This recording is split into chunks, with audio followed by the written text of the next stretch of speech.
L'acteur porte plainte pour diffamation. Charlie Sheen contre-attaque. Le 8 novembre 2017, le National Enquirer avait provoqué le scandale en publiant un article à charge contre l'acteur de 52 ans, accusé d'avoir violé le comédien Cobain lors du tournage du film Lucas, sorti en 1986.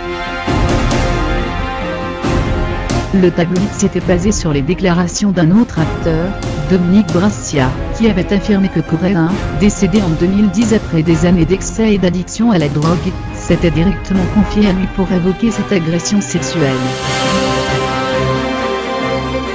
À l'époque des faits présumés, Cobain était âgé de 13 ans, tandis que Charlie Sheen avait 19 ans. Après avoir fermement nié ces accusations, Charlie Sheen avait obtenu un soutien inattendu en la personne de Judy Hein, mère de Corey.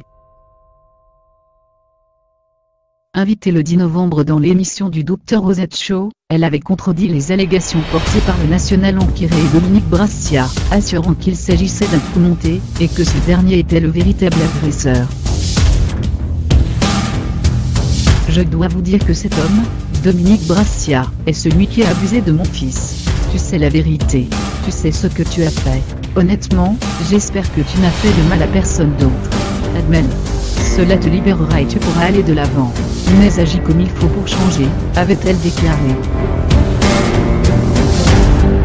Fin de partie. Près d'un mois plus tard, nouveau rebondissement.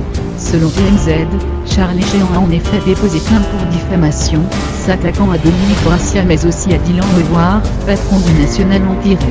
Troublante coïncidence, celui-ci vient d'être accusé de harcèlement sexuel par de nombreuses femmes, comme l'a révélé le Daily Mail le 5 décembre.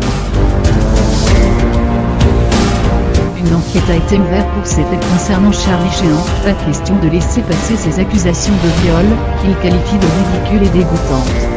Dans un communiqué, celui qui avait révélé en novembre 2015 qu'il était atteint du VIH a annoncé la couleur. Au cours de mes presque 35 années en tant qu'artiste, je n'ai jamais eu peur d'affronter la vérité.